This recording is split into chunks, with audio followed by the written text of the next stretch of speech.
Macam ni. Allahu Akbar. Kenapa lah boleh tiba-tiba hilang macam ni?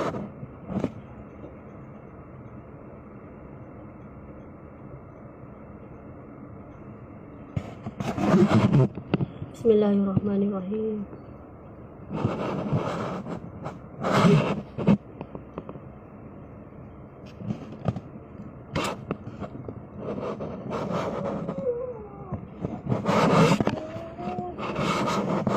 Ya Allah, tak tahulah kenapa boleh tak ada tadi sekejap. Saya tak tahu kenapa. Saya minta maaf ya, saya sambung balik. Saya cakap dengan malaikat pengiring tadi, ya Allah ya Tuhan, astagfirullahalazim. Allahumma salli ala sayyidina Muhammad. Bismillahirrahmanirrahim. Minta maaf. Tadi tak tahulah kenapa.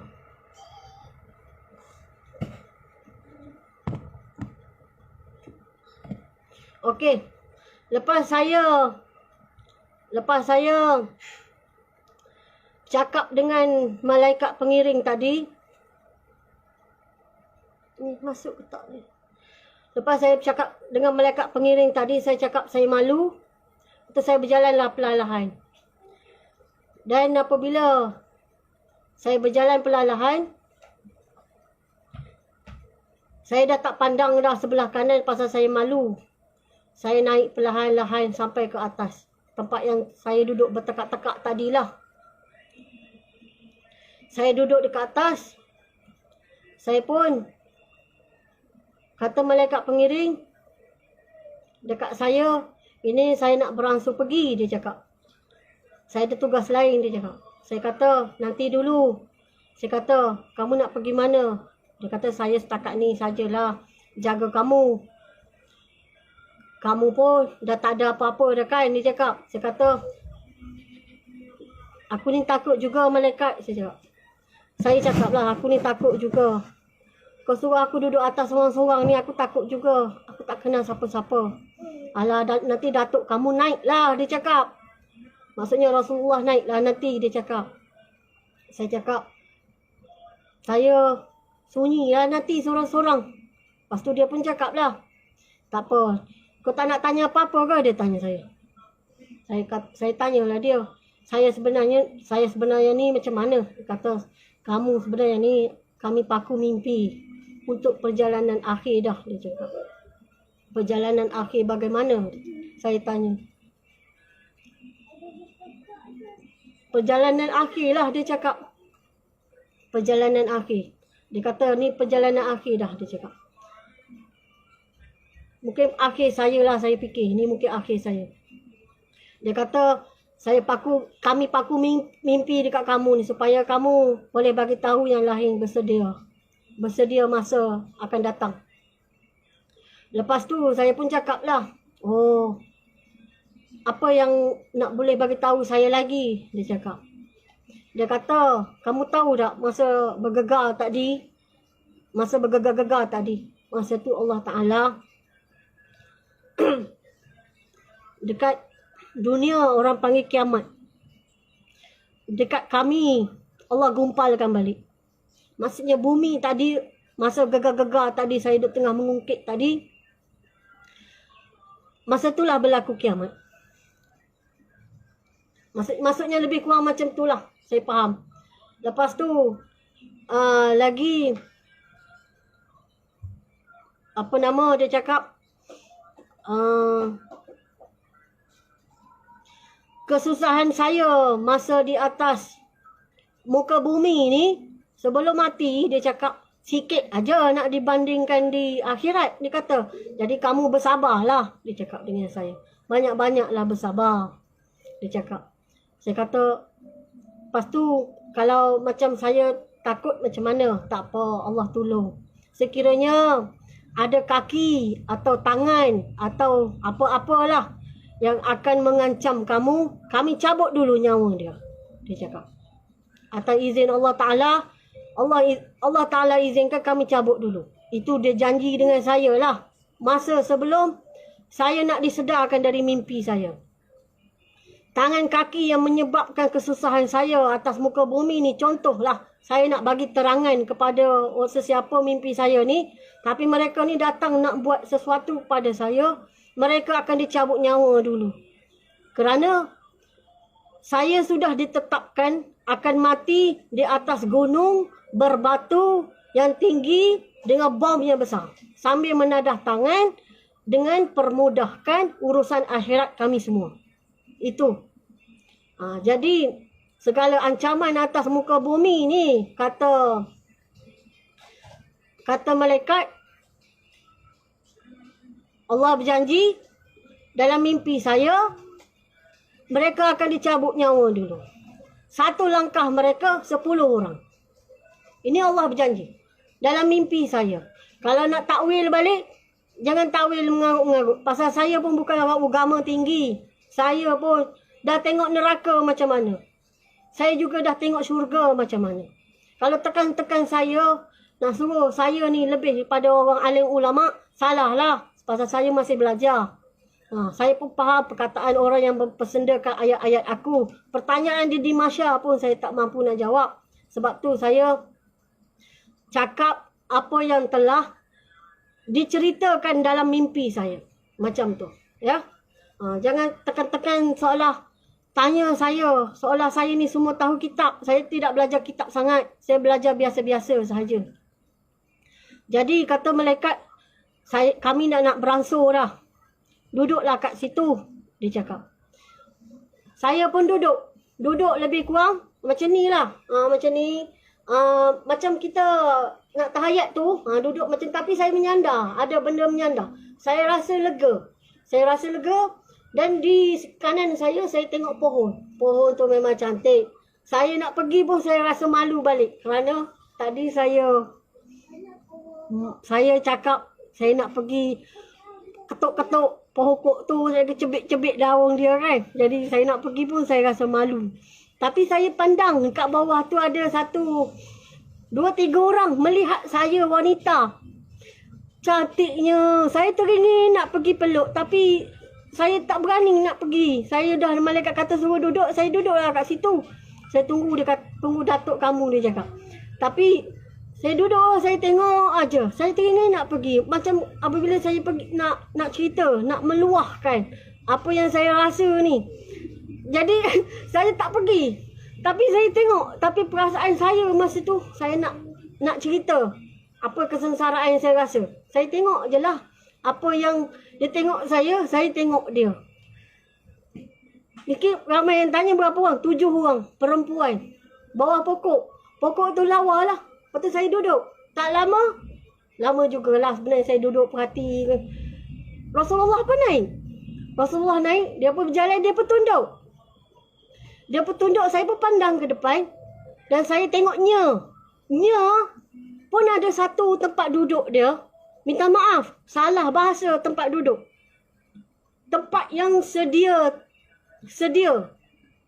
terjadinya dengan sendiri, Nya duduk kat situ. Lebih kurang macam itulah ayat dia. Dia duduk kat situ. Dan saya tengok senyumannya. Dan saya tengok Rasulullah pun senyum. Rasulullah senyum. Dan dia tengok saya, dia pun senyum. Lepas tu, dia macam kita nak lalu depan orang. Dan dia bongkok-bongkok macam itulah. Satu saya perasan. Kaki Rasulullah. Kaki dia berjalan tu sebab saya duduk. Saya kan duduk. Saya pun macam, apabila saya pun kaget, saya pun tengok. Sebab dia tunduk. Jadi, saya pun tengok. Dan, dia pun berlalu pergi ke pokok. Kawasan pokok tadi. Saya pun tengoklah. Rasulullah dah pergi ke arah pokok dah. Saya masih duduk lagi. Saya tak pergi. Saya masih duduk lagi. Lepas tu, saya tengoknya. Ke depan adanya. Nya tu Allah Ta'ala ya. Tapi ada satu selin yang jarak untuk halang saya. Tapi di sebalik tu saya nampak. Allah izinkan saya nampak. Dan tak lama saya duduk macam tu. Tiba-tiba saya nampak macam ada satu tangan hulur dekat saya. Bukan tangan, saya tak tahu benda apa. Minta maaf. Lepas tu saya pun pegang tangan tu. Dia kata, Meh, saya nak tunjuk apa yang terjadi kepada bumi yang dibangga-bangga sangatkan oleh manusia macam kamu dulu. Saya pun kena naik ke mana? Kena naik ke sini, dia cakap. Saya pun naik. saya tengok dekat atas tu cakrawala. Yang selama ni kita tengok kat bawah kan. Saya boleh tengok. Oh, saya cakap, hodohnya. Benda apa tu hodoh tu? Dulu orang panggil dia bumi. Sekarang dia berkerutuk-kerutuk. Kerutuk-kerutuk dia hodoh. Macam buahnya. Buah kelapa tu. Hodoh. Berkerutuk-kerutuk. Kata, oh begitu bumi. Itulah kejadian bumi dulu. Macam tu. Lepas tu, saya macam tak sanggup pula nak tengok. Walaupun nampak ajaib, macam pelik. Hodoh betul buminya. Lepas tu saya pandang ke depan. Saya pun tengoklah anak saya duduk macam mana. Saya tengok apa yang saya rasa nak tengok masa tu. Saya dapat melihat. Siapa-siapa yang mana saya nak tengok, saya dapat melihat. Dari atas saya tengok. Saya tengok. Saya pun ceritalah dengannya. Oh, saya dapat melihat macam mata. Ya, saya izinkan.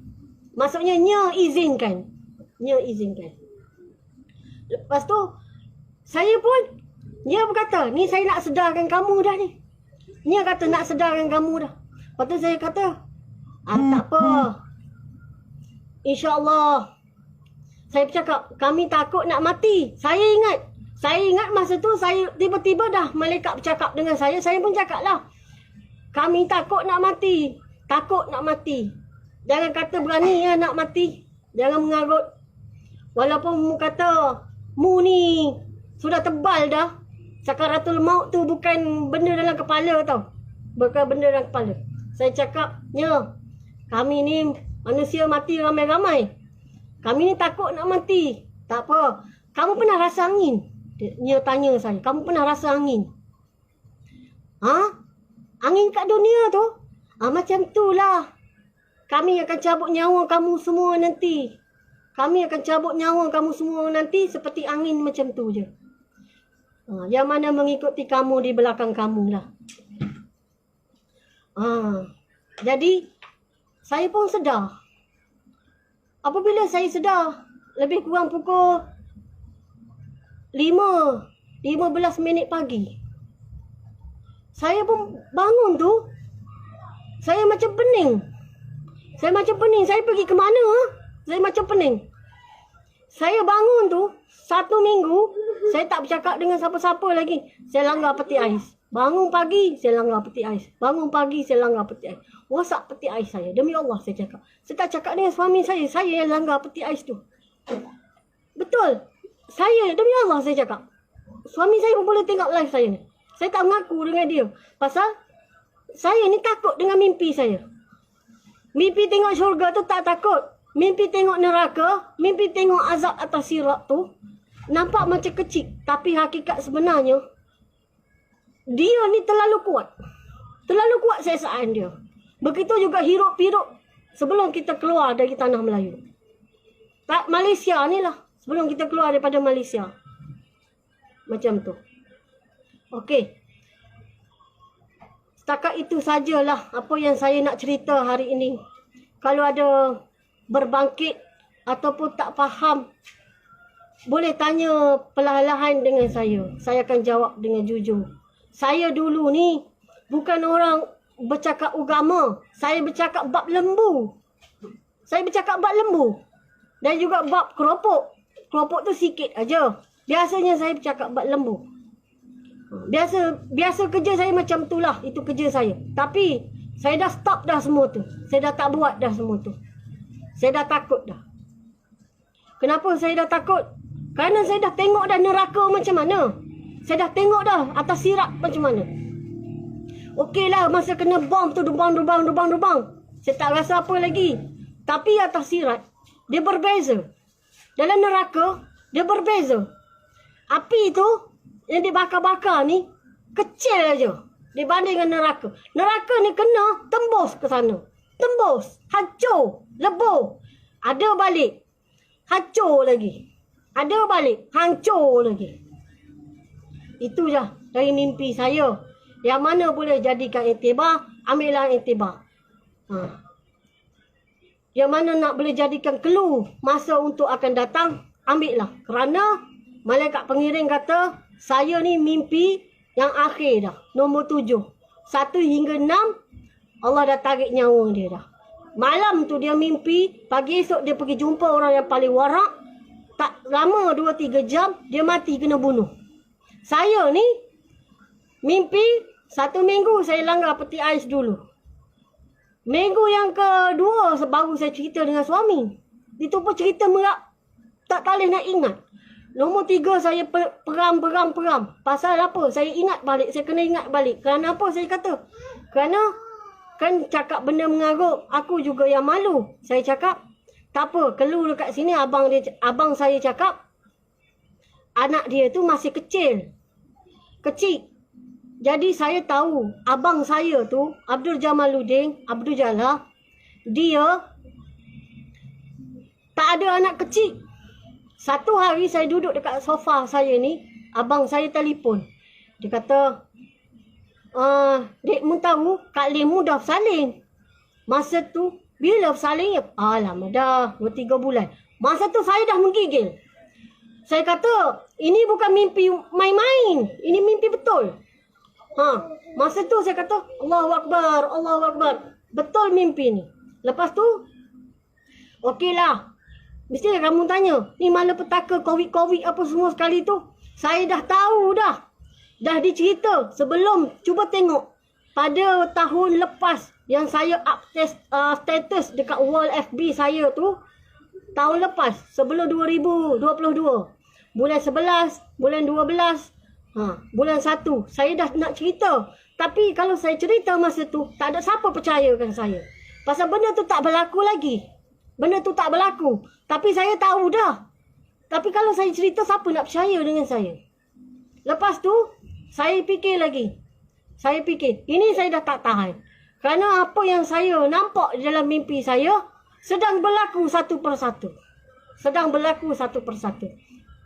Saya diberitahu, saya ni orang yang akhir dah.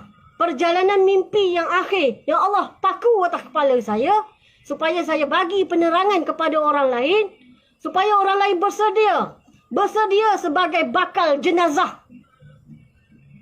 Buang harga dunia ni. Buang apa yang kamu nak buat. Saya dulu pun ahli bisnes. Duit hari-hari masuk. Tak percaya, tanya orang berdekatan dengan saya. Demi Allah saya cakap. Tapi sekarang saya sudah stop. Saya sudah stop. Kadang saya makan nasi dengan telur. Saya ajar diri saya. Saya ajar. Saya makan dengan kicap, saya makan dengan telur. Sebab saya dah tahu dah. Saya dah tahu. Orang lain saya harap buatlah perkara yang sama. Kita ni semua bakal jenazah. Kalau tak percaya, pergi kepada Durian Mentangau. Abang saya berada di situ. Durian Mentangau di Terengganu. Tanya anak kecil dia. Kalau anak kecil dia kata, anak kecil dia dah boleh merangkak, dah boleh bangun-bangun, dekat benar lah tu. Pasal pertanyaan saya, masa sebelum kejadian bom besar, saya sekali terbunuh dekat situ, atas gunung tadi, maka dekat sangatlah. Dekat sangatlah. Ini dah berapa bulan dah. Kepada orang-orang yang dekat Durian Mentangau, tolonglah ambil tahu. Tolonglah ambil tahu. Ini bukan kisah dongeng apa yang saya nak cerita ni. Dengar baik-baik. Permulaan mereka, dia akan hentam negara Sabah. Dia akan hentam negara Sabah. Negeri Sabah. Apabila dia hentam negeri Sabah, maka negara lain pun masuk campur. Kalau Malaysia apa mereka buat, tipuan emas, kami negara lain-lain ni, yang tak ada raja ni pun lagi dia orang tipu-tipu, hentam-hentam. Mereka sebenarnya nak menghapuskan manusia saja. Tak payahlah mu cerita. Ini untuk ubat tu. Ini untuk ubat ni. Mu cerita je hal sebenar. Mu percaya hakikat sebenarnya dia nak bunuh mu dah semua. Dengarlah. Mimpi aku ni bukan sebuah kisah dongeng. Apa yang aku lalui sudah berlaku depan mata. Percayalah cakap aku. Biarlah lepas hari ni seperti aku mengancam kestabilan kehidupan orang lain. Sekurang-kurang aku dah bagi pesan kepada kamu supaya kamu memberi manfaat pada yang lain, berpesan-pesan. Sebenarnya kita ni bakal jenazah semua. Mungkin kamu akan tanya, kenapa aku tak sebut sultan-sultan lain? Mereka semua sudah pun mati masa serangan pertama. Mu kena ingat. Mereka telah pun mati masa serangan pertama. Mereka setting istana dulu sebenarnya. Mereka tipu dengan perkataan tipuan emas. Aku tak menipu. Demi Allah. Aku pun bakal jenazah juga. Sekurang-kurangnya Allah gambarkan aku mati dekat mana.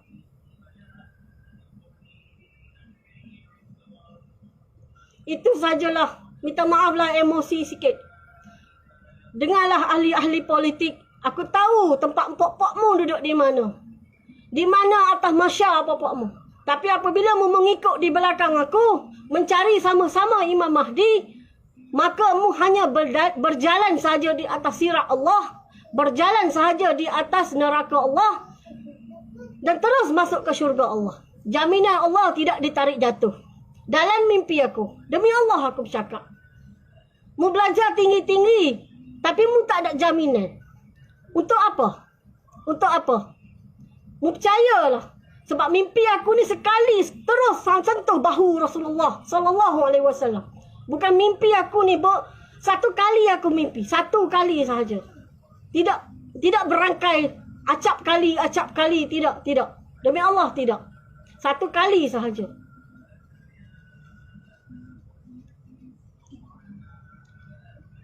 Emosi pula mami.